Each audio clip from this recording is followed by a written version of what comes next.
Silicon Valley. We have branches of the ISKCON. It's not the ISKCON, of ISKCON, all over the world.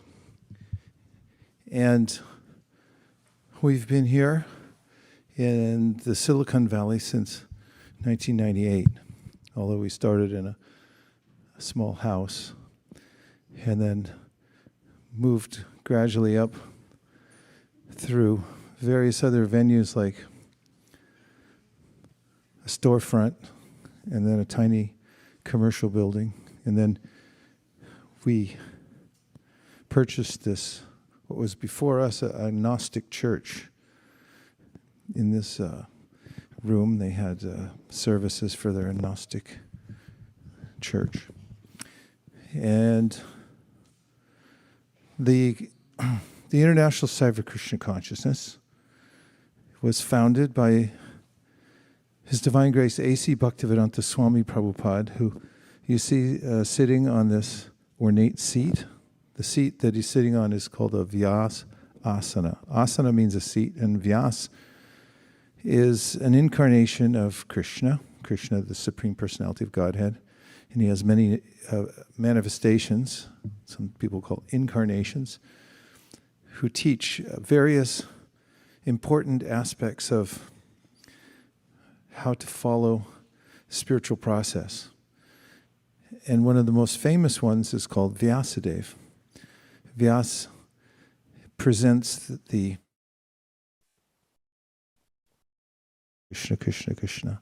He presents the information in what we call a written form now. It was only recently written down because the knowledge that we follow, the knowledge base, was originally passed down through oral reception, which means that there would be a teacher who was well-versed and then would speak the information again and again, and the students would memorize it. And as it turns out, that method was more accurate in preserving the original syllables and sentences in their entirety, because at a certain point, when people didn't have time to memorize many different chapters of books, starting from an early point in life. Do you have time for that? Anyone? No? Well, even thousands of years ago, the people's ability to do that started to diminish, so they were written down, oftentimes by scribes who were illiterate. So, not that they were bad at writing, it's just hard to understand what you're writing. Nonetheless, the Vedic teachings have been, for the most part, preserved, especially the main teachings that we follow. The Bhagavad Gita has been looked after very carefully over many years. It's not been changed. The original message from when it was spoken 5,000 years ago. Well, Vyasadeva is responsible for bringing it to light in human society, what to speak of in Silicon Valley. And therefore, the seat of somebody who's teaching that knowledge is called the Vyas asana, or the Vyasana. Vyasasana. So, when the founder of this organization came to America, he was doing so on the suggestion of his teacher. Each teacher comes from another teacher in a line of teachers that go back to the beginning of the creation. This is the idea of a disciplic succession. And our founder had received a suggestion from his teacher that he should make sure that the original writings and teachings about devotional service be made available to people here in Silicon Valley. Actually, he said to people all over the world, especially English speakers, because it is one of the most prevalent languages in the world and quite popular. And he did that. He at a later time in his life, came to the United States, landed in 1965 on the East Coast in Boston Harbor, and stayed for a few days, few weeks, in the home of a couple who were surprised to see him. They had agreed to sponsor him, but they never thought he'd come. Sponsor means he'd have a place to stay for a little while. So he stayed there, and then he went to New York City, reasoning that this would be a place where, if he could get something started, then it could spread all over the world, because New York is a notable city in the world. Now, how do you think, or how would you go about it if you were all alone and you didn't have any money and you wanted to start an international organization that would spread all over the world? What would you do? Well, Srila Prabhupada stuck to the simplest of processes, but nonetheless profound, and that is the power of transcendental sound vibration. So the park in New York City, called Thompson Square Park, is a place where Prabhupada went by himself, and he would sit and chant. And he would repeat the mantra, singing it into public. There are photographs of that time. People were curious. And of course, in the beginning, there were people who thought it was quite odd. And Prabhupada in those days must have been quite a sensation, because the way he dressed. I was going to say spectacle. Because of the way he dressed, and also the chanting was not well known. So a policeman came along, although some people were standing watching out of curiosity, and asked him to move back further. So he went under a tree. That tree is still there. And he sat under the tree in the park and he chanted. And more people came out of curiosity, listening. And then some noted that the sound vibration was enticing. It had a special quality to it. And they felt something from the chanting of this Swami. And then there are some young people who had been and were seekers. They were looking for a spiritual path. Some of them had been looking into India. Some of them had even gone to India. And when they saw Swami in their own hometown park, they got excited about it, and some of them began to come on a regular basis, and then some began to chant out loud, and then some started to dance. And there are videos of this also, this chanting and dancing. Those who did chant and dance experienced something special. They felt spiritually rejuvenated. And Prabhupada would stop at intervals and speak about the process, and also he began to hold classes in the Bhagavad Gita. So the combination of the chanting and the open classes brought many people who wanted to listen and find out more about the process. And gradually, some of them became dedicated students who did some of the work to help Prabhupada get the organization started.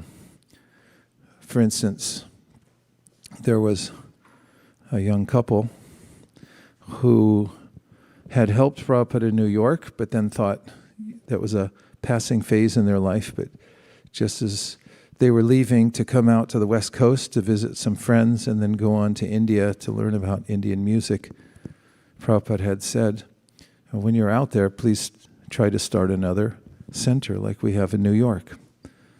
And it kind of caught the person by surprise, but it stuck in his mind, and he thought, well, how am I going to do that? But when he came to California, with a little bit of effort, he found that things started to come together. Some of his friends who joined him, he and his wife, then got interested in the process of Krishna consciousness, And they started something in San Francisco.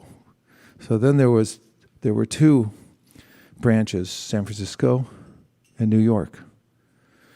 And then from there, a few others went out to places like New Mexico and Montreal, and then some to England. And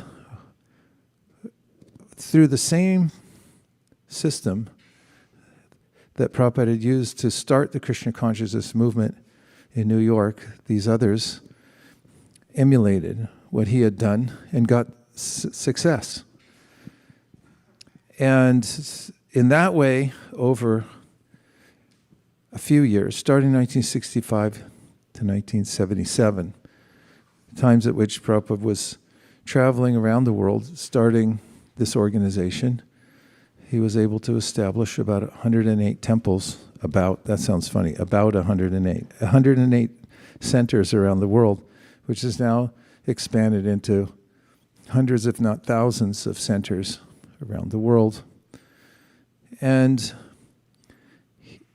he was working from a blueprint for establishing something very specific.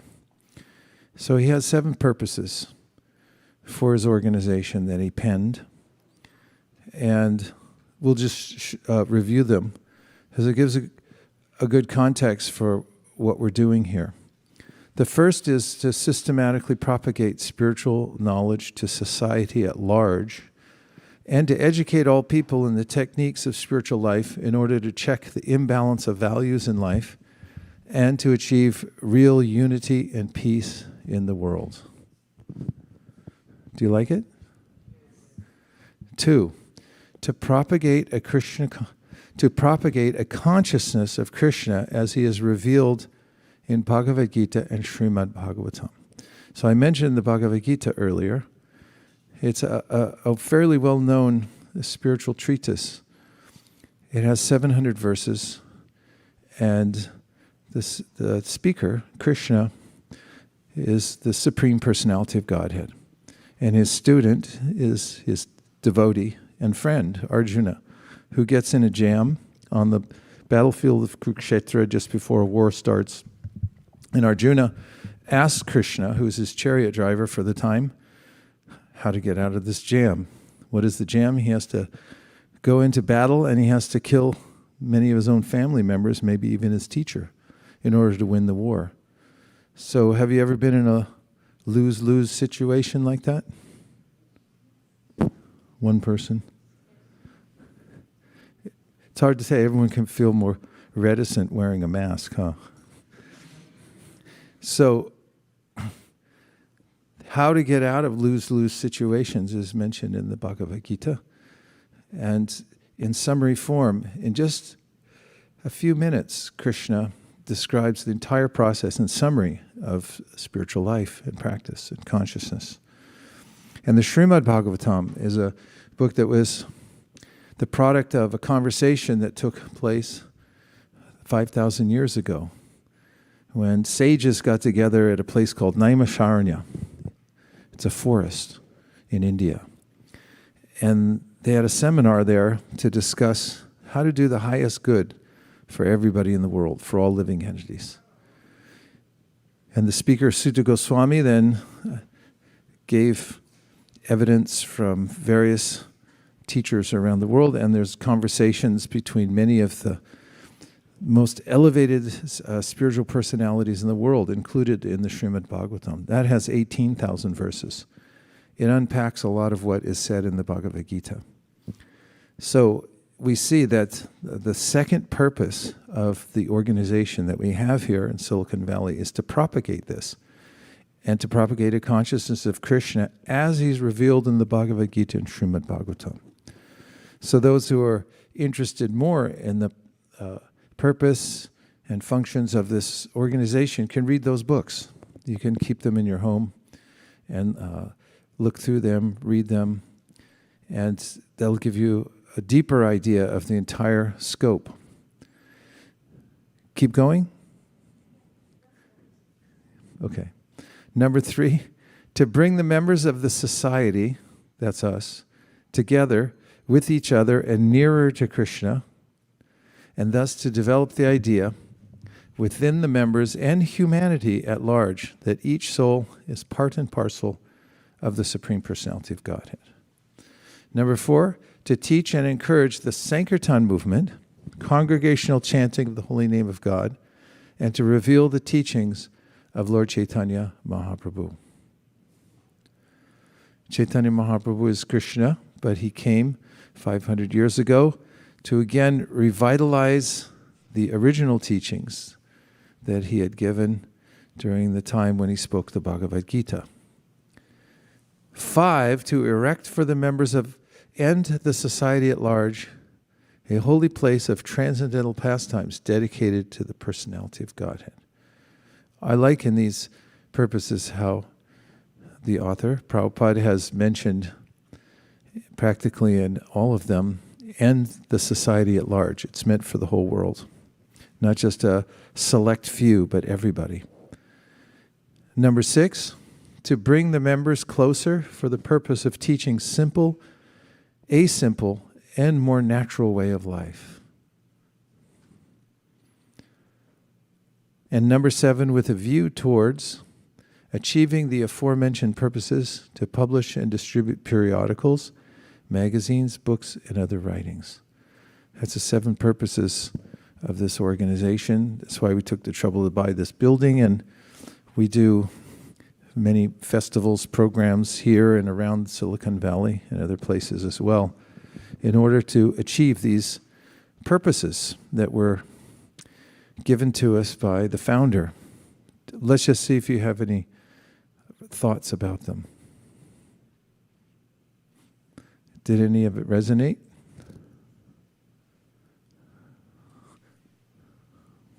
Yes, we have a taker or a giver. Because in America, you say, I took an exam, but if you're from India, you say, I gave an exam, right? Doesn't make sense to me. Go right ahead. Could we scroll to the first one? Let's see the first purpose, please.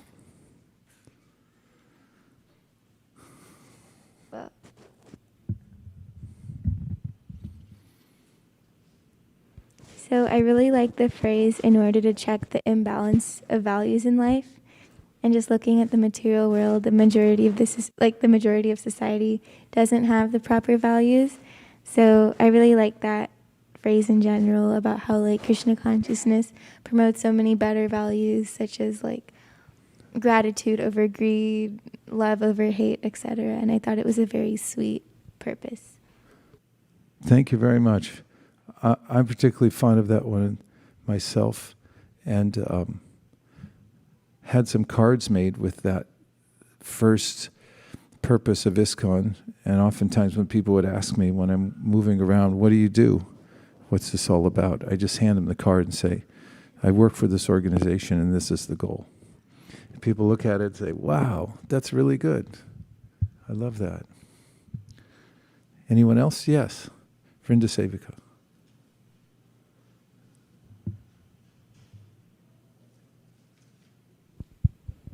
Hare Krishna. I like the point number 3.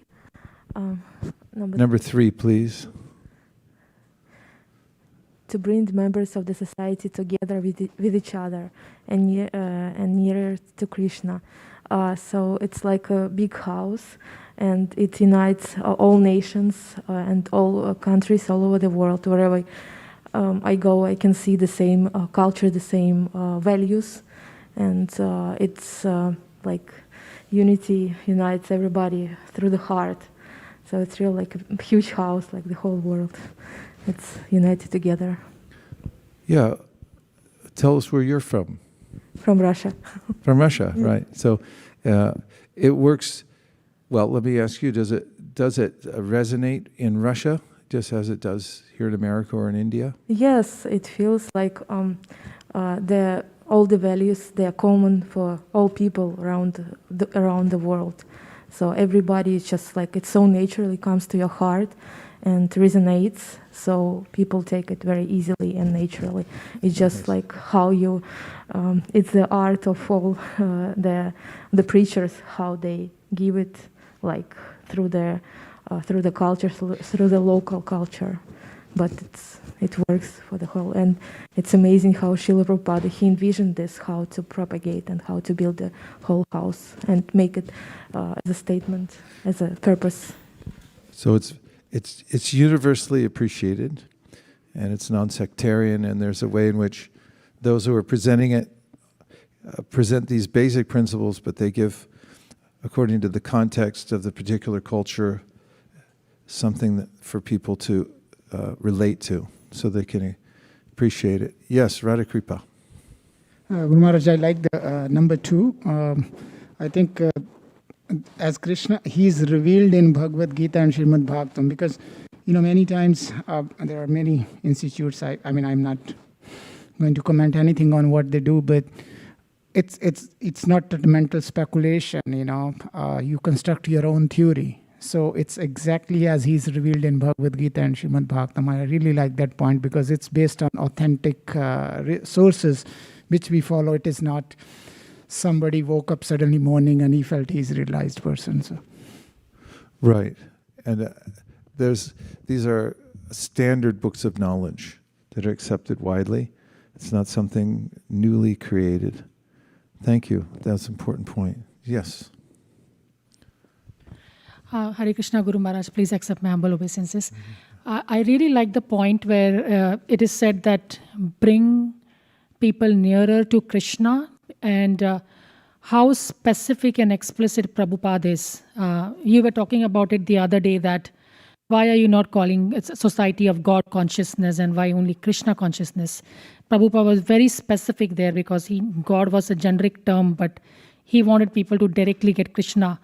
Especially when we, invite newcomers, we find it very challenging. And I was thinking how Prabhupada is so empowered and so much spiritual potency he has that, nowadays when we try to introduce Krishna, like instead of holding the nose like this, we want to hold it the other way, go roundabout and explain. But I really like that just coming to the point faster is so important, and showing them the actual person, Krishna, is so important.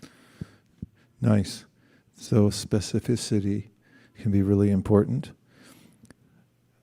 It is interesting to note, and as it relates to your point and also to Vrindasevika's point, that Prabhupada innovated to present in a cultural context that people could appreciate.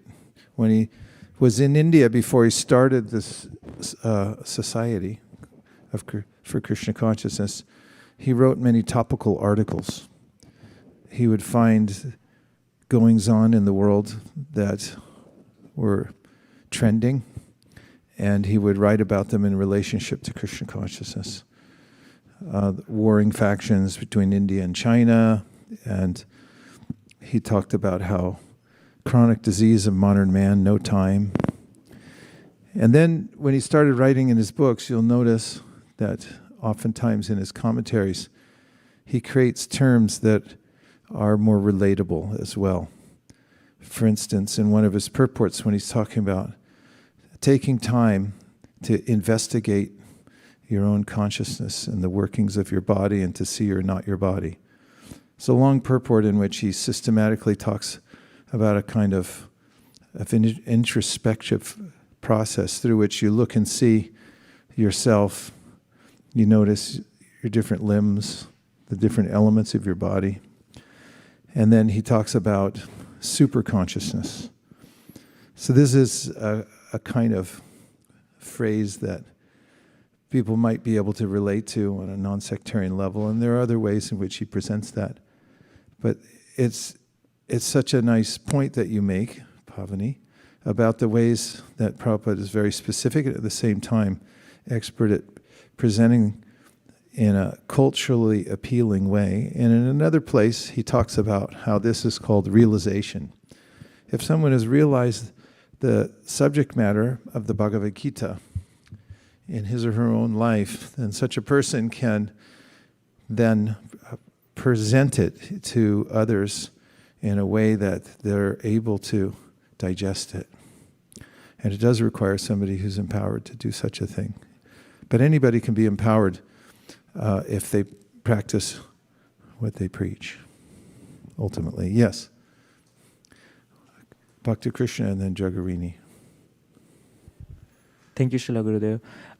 Can you a little bit more expand on this point? I really like that when you have realizations, or when you have realized the Bhagavad Gita, then you can explain it in a nice way to others that they can digest. I have seen it, but how does that work? Or maybe if you can elaborate it. Yeah. Well, when you've actually been to Hawaii and you waded in the ocean a little bit, you saw the sunset, when you come back and somebody asks you about Hawaii, then you still have the smell of the sea on your clothes. Your hair's a little like wind swept, and you still feel those breezes from Waikiki, and the scent of plumerias are fresh in your nostrils. Such a person is more adept at explaining what Hawaii is like than somebody who read it in a book or in a brochure, because there are more dimensions there. So if somebody has imbibed, actually taken in the philosophy and practiced it in his or her own life, for instance, in the Bhagavad Gita, Krishna talks about how to overcome the troubles and tribulations of this world, and he describes a person who's fixed in consciousness as being someone who's able to withdraw the mind from the various offerings the mind gives, saying, why don't you try this? Why don't you try that? How about this? There's lemon, there's lime. Why don't you do lemon lime instead? And there's all different ways in which the mind is, in its unruly way, presenting to us various possibilities to enjoy the world. But one who has actually practiced what tenets of the Bhagavad Gita are and has achieved a higher taste, experiencing, as Krishna says, pleasure from within. For instance, he says, Prajahati yadakaman sarvan partha manogadhan atmanyevatmanatushta stita pragnas tadochite. The person who's fixed in consciousness is one who doesn't just listen to his or her mind all the time and say, yeah, I think that's right. But has trained him or herself through the practice of Krishna consciousness to see that the mind isn't always our friend and doesn't always give good ideas, and instead takes the instruction of the Bhagavad Gita as the guide for one's intelligence, and is able to withdraw from bad ideas and bad habits and so forth. And then atmanyevatmanatushta means that there's a sense a person develops of enjoying the experience of consciousness and not just the external experience of the senses. To such a person, from such a person, the explanation is multidimensional, and it has a certain quality because the person's realized it and is living in it, can explain it like that.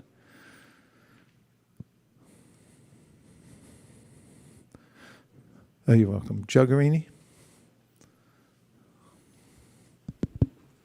Hare Krishna Prabhu, thank you for talking about this. I love these points, and I like to check in on them from time to time.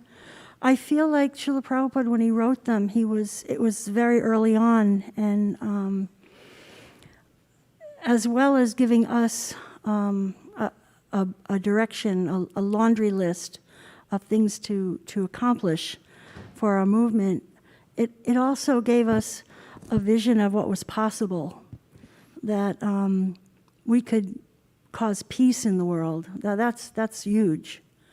And bringing people together in Kali Yuga, huge.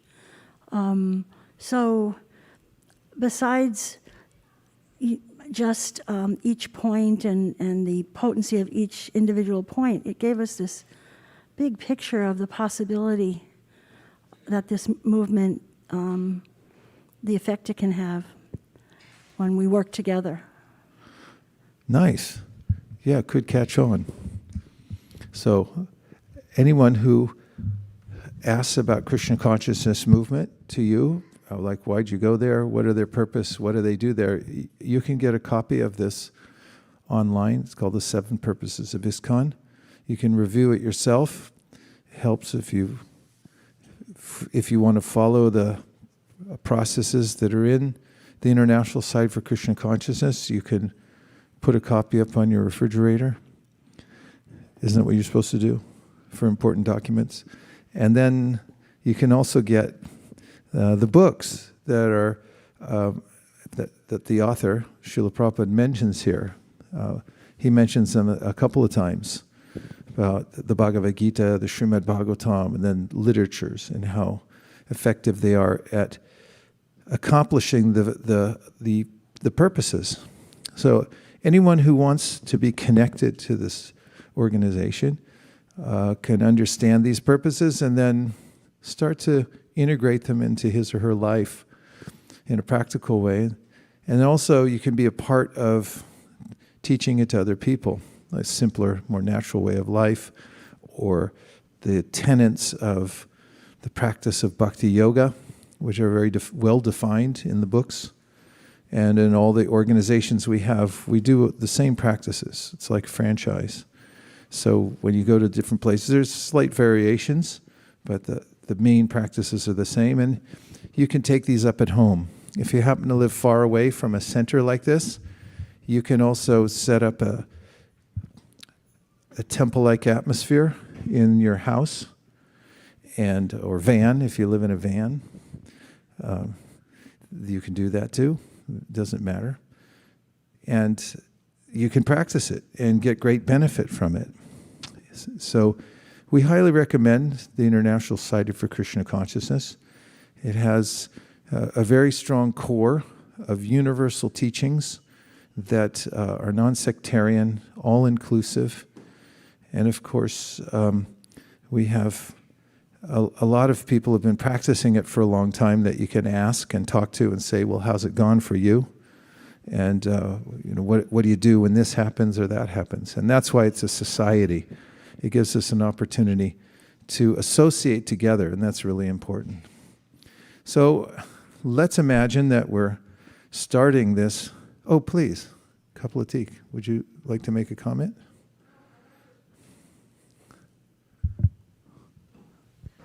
That's what I was thinking about number 5, just like you're speaking about, at how important it was that Prabhupada actually established places, centers. I mean, we're all here together now because of that vision.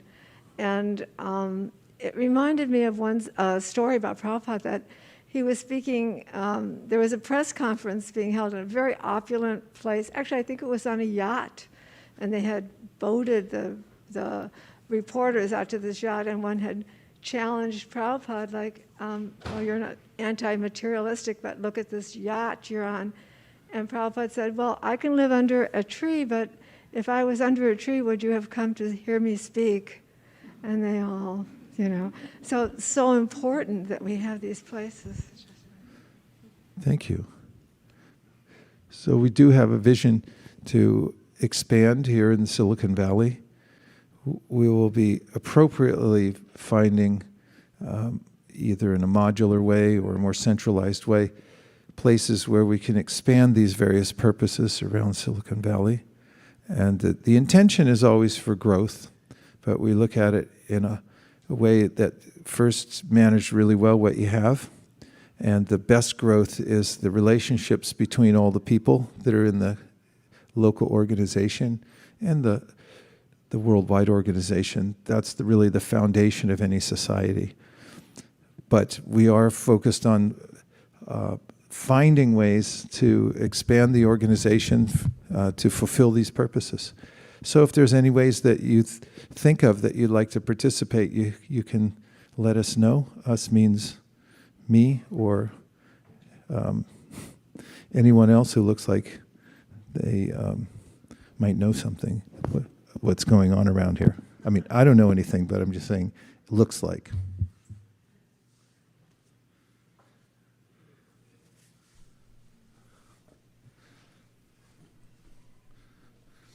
So now, as I mentioned, the expansion of these purposes started in a simple way. It's a process called Sankirtan. So the word kirtan means to speak about somebody or to sing about somebody, to broadcast in writing about somebody. Kirti means fame, to make somebody famous. So if there's somebody you think like, people should know more about that person, they're really good, let's say something about them. And so Krishna is the source of everything and everyone. And by giving attention to Krishna, the philosophy of Krishna consciousness says, then you naturally are being helpful to everyone in the world, because Krishna is like the root of the universal tree. And if you water the universal root, then every living entity gets benefit. If you try to individually help people, they oftentimes don't appreciate it, and nor does it actually help them. But there is a way in which, by giving service and attention to Krishna, who's the root, then people, as an example, are able to imbibe the basic principles and teachings of Krishna consciousness, and through that they can improve themselves. It's the ultimate self-help process. So one of the primary ways, or I could say legitimately, the primary way of giving attention to Krishna is through this kirtan, or singing about him. And so what do we sing? His names. And then it's actually expanded. The word is called Samkirtan. Sam means together. And when we do it together, then the power of the process is augmented. So it's a call and respond. All sing the mantra and just listen to it. We'll also put it up on the screen so you can see it, and then repeat it after I say it, and you sing it together. And that's all you have to do. Namo Om Vishnu Padaya Krishna Preshtaya Bhutale Sri Mate Bhakti Vedanta Swami Niti Namini. Right now we're just saying a few invocation prayers before we get to the main mantra. Namaste Saraswati Deve Gauravani Pracharine Nirvishesha Shunyavadi Paschatya Deshatarine Jaya Shri Krishna Chaitanya Prabhu Nityananda Sri Advaita Gadadhara Shivasadi Gaura Bhakta Hare Krishna Hare Krishna Krishna Krishna Hare Hare Hare Rama Hare Rama Rama Rama Hare Hare.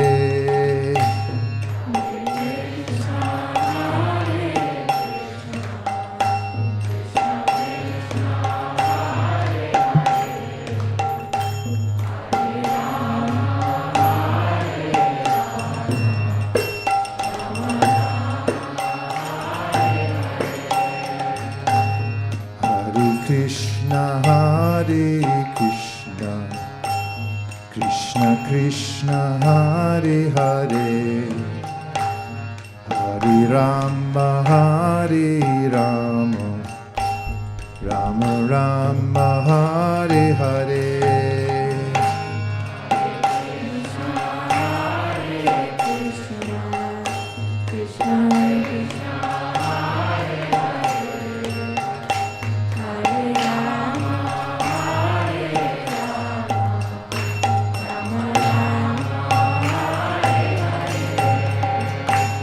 Hare Krishna Hare Krishna Krishna Krishna Hare Hare Hare Rama Hare Rama Rama Rama Hare Hare.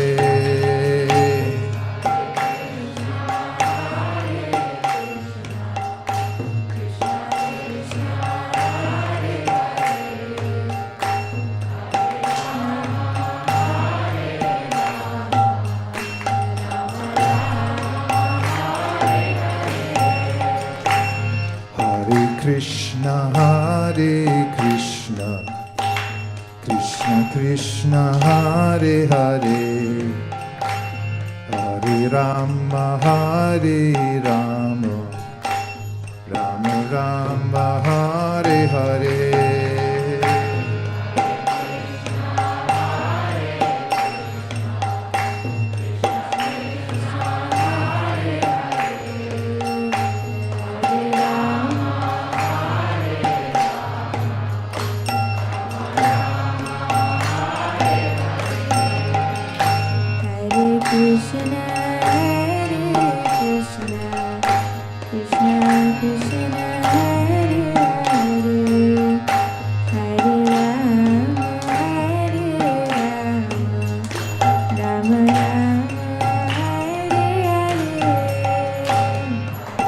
Krishna, Hare Krishna, Krishna Krishna, Hare Hare,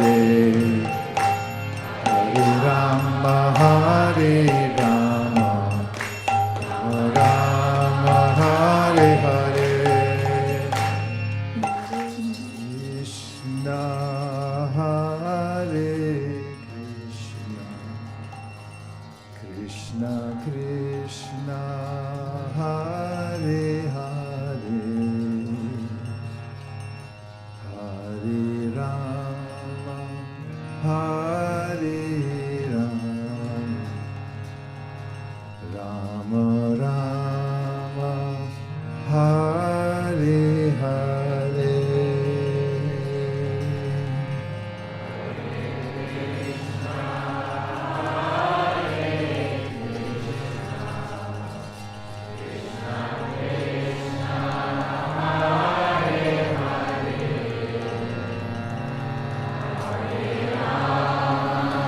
Hare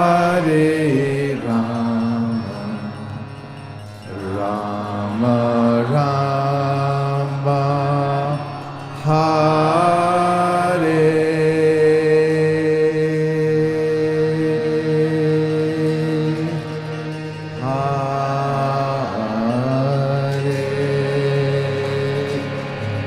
Go Premanande,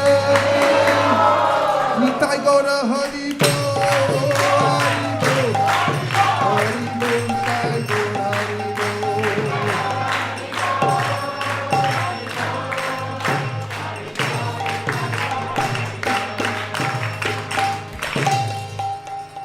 Could all start a Hare Krishna movement with that.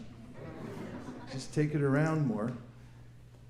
According to the Bhagavad Gita, when you do the right kind of spiritual practice, then nature comes into harmony. There's Parjanyad, Eva Sambhava. There's a way in which the rains come on schedule. That'd be nice, huh? We just drove down from Sacramento, and the state looks a little dry, I must say. And people are feeling a little dried up because of the extra demands coming to them in their lives from various directions, trying to get a little juice. But there's none really to be had. It's called punak punas charvita charvananam. Something's already been chewed many times. It looks like it should have flavor, but you pick it up again and try, and still same thing, nothing. So there is juice in the practice of Krishna consciousness, and it's what people are looking for. So it's a non-sectarian universal process, and we can teach it to others. Try teaching it at your home, or you can do it on Zoom, or you can take part in distributing books to people so they can read about it. And if you haven't read them, then when you start distributing them and people say, "What's it about?" then you'll say, "I don't know, I'm going to go home and read it." Which is a good idea. Now, in one of the books, you'll find a story about the Avaduta Brahmana. An Avaduta means somebody who couldn't care less for the world anymore. Although he or she lives in it, there's no sense in which this is my home. There's no optimism that I'm going to make it work here. Person already has an inner life and is living that life, and therefore to the external world on their way to work on the 101 freeway, that person might look like somebody who's dropped out, and they really have. And so such was the case thousands of years ago in Maharaj Yadu. famous king was riding with his retinue through the forest, came across an Avaduta. And it was a curious scene because there was nobody else around. It was a wilderness area. And the king approached the sage, got from his horse and offered some respects and asked the sage how he had gotten there and what his course in life had been. And the sage began to impart spiritual knowledge to the king. And the king, being curious about the lineage of the sage, had asked, where do you come from and who are your teachers? And the sage said, well, all my teachers are here. And the king looked and saw no human being and said, then what do you mean by that? So the sage then explained that there are gurus around him, 24 in number, that have taught him the process of spiritual practice. And in one of the instances where the sage found a guru was in the Karari hawk, a particular kind of bird that hunts small animals in the brush and then captures them in his talons and flies up in the air, takes the prey somewhere and then rips it to pieces, have a little snack. So one such day, the Karari hawk had found a mouse and was flying higher and higher in the sky, thinking that I've got it made. I found a nice juicy mouse. And just then, two larger Karari hawks assailed the smaller one and grabbed it. That is, grabbed the hawk with their talons and then said, give up the mouse or die. And the smaller Karari hawk then let go of the mouse and he flew free. And the sage, seeing this, realized that there are many things in life that aren't worth hanging on to and dying for. You should learn to drop the mouse. Everyone say, drop the mouse. That could be taking a break from your computer, too.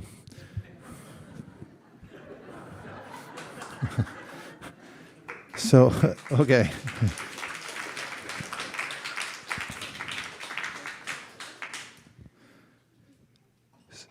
So there's a general way in which the Bhagavad Gita explains that everybody becomes attached to various objects in this world and then thinks that this is life.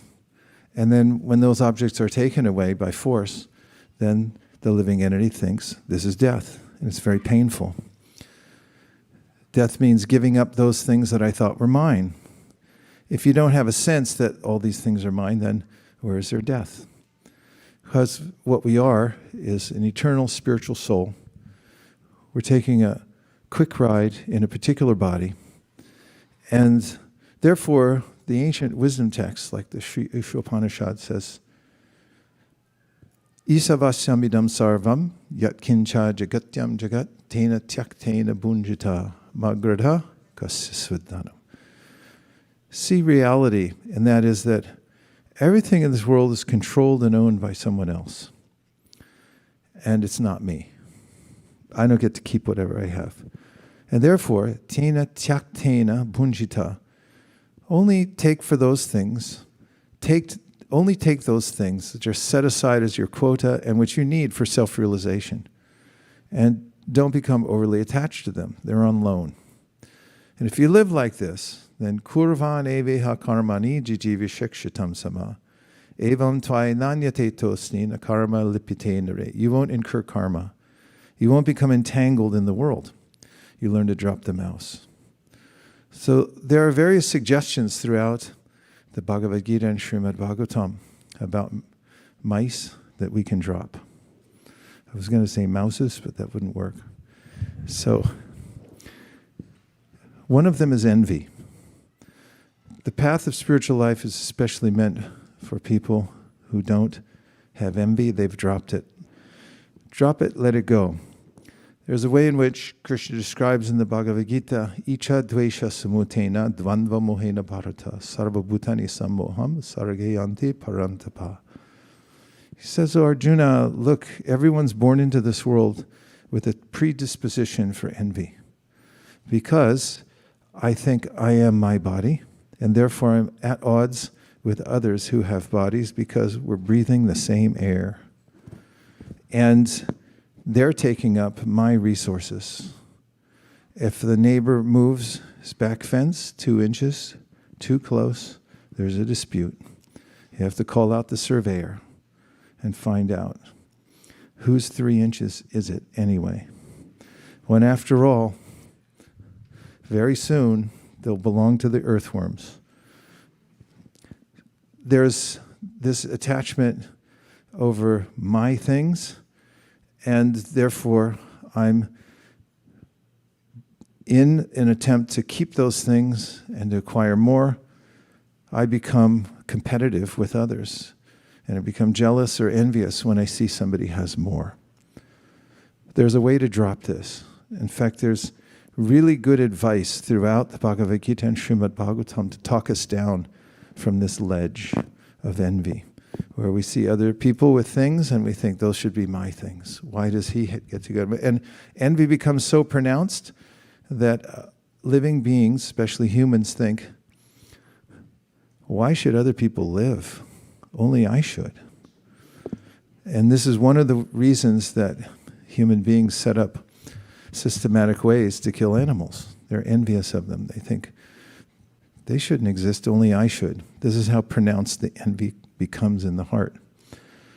So envy, the highest principle of religion, according to the Bhagavatam, is to give up this envy of other living beings.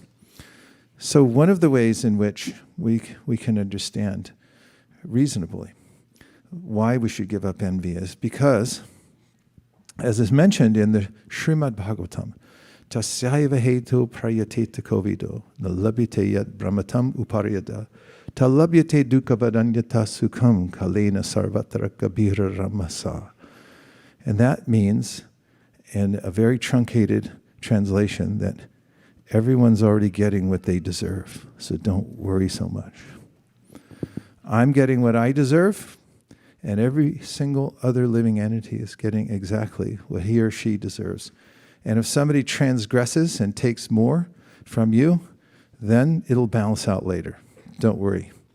Everything balances, and one needn't give up one's integrity and try to steal other people's property or to become envious of it, because you are where you are because of you. And you're going to be in the future where you are because of you also. And therefore, you needn't become disturbed. Also, if one practices spiritual life with regularity, spiritual life, I mean, if one chants Hare Krishna, like we just did, there's a potency through which the sound vibration comes through the ears and into the subconscious mind and purifies it. It's called Cheto Darpana Marjanam. And that purification process then allows us to see the world from a different perspective. And that perspective is that actually I'm connected to all living beings. Whether the lowly earthworm or the ant, one of the devotees the other day was talking about how an ant was crawling on her during her reading a book, and she thought, this could have been like a musician in the last life. Because I might think when a bug comes like, but wait a minute, that was a famous musician from the last life. You used to go to his concerts. Be careful. All living beings are actually spiritual parts and parcels of Krishna. If everyone walked in the world like that and thought like that, would it be a better place? I'm not convinced that you think so. Yeah. If that was the vision of each person as they drove on the 101 freeway, would there be road rage anymore? No. There's numerous benefits to giving up envy, not the least of which envy is called burning envy. It burns us from the inside out. Someone else has something, I see it, and I want it. So, recommended more that we try to appreciate the assets of others. And when you appreciate what other people have, then it appreciates in your own life. Actually, we're able to take on the good qualities of others by appreciating them in others. So that's one mouse that we can work on dropping. Give up envy. There's no reason for it. In other words, it's unreasonable to hold on to envy because you have exactly what you deserve and others do too. And it's always going to be like that, and it always has been like that. So don't worry. We're also connected to all living entities. One more mouse to give up. Entitlement. There was a great devotee in the Hare Krishna movement. Her name was Jamuna.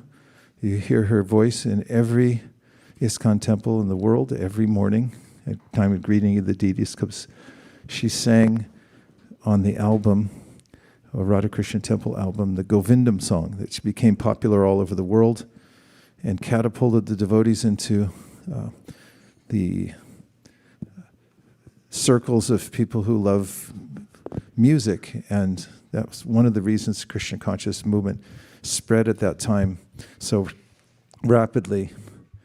And she was a very wise devotee, very experienced, venerable, had joined very early on and been faithful throughout her whole life. A good example to follow, to see how if one simply dedicates one's life using whatever skill one has. She happened to have been not only a great cook, I blew it, a great singer, but a great cook.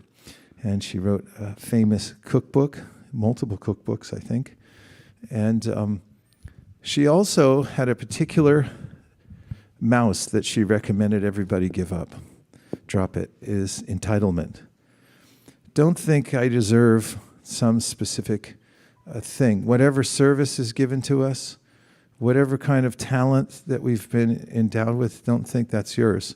It's on loan.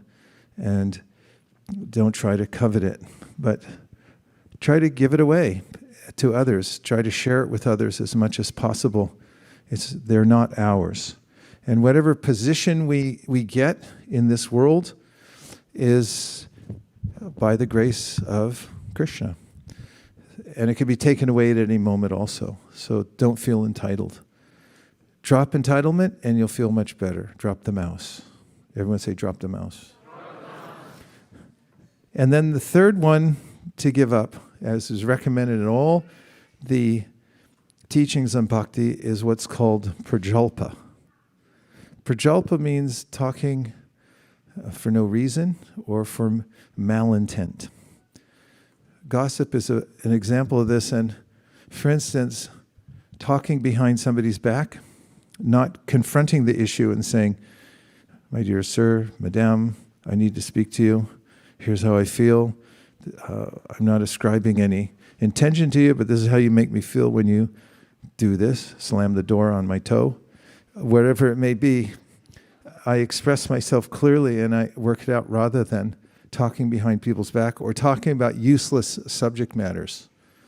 There's a whole industry, or there are many industries through which people make up games and then they invest millions of dollars into uniforms. This is starting to sound familiar. And grown men run around, ram into each other, break each other's heads, women too. And it becomes a national obsession or an international obsession.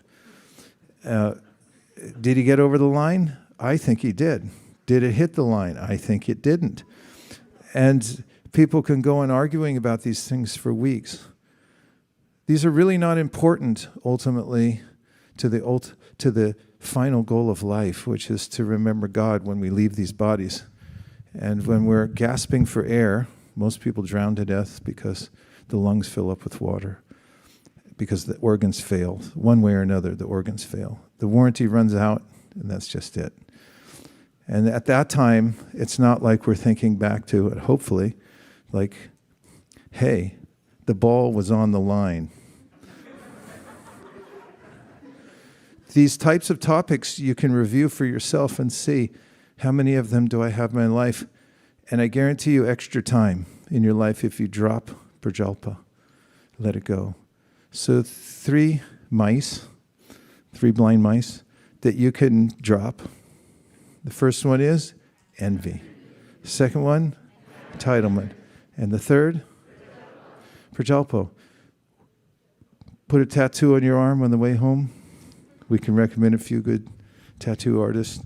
You can get these mice written there, and then you can remember to drop them, like the great sage dropped the mouse, and she's doing it. Okay. And now to finish, we have 5 more minutes. We're going to have a little more chanting just before we stand up and have wild dancing. Hare Krishna.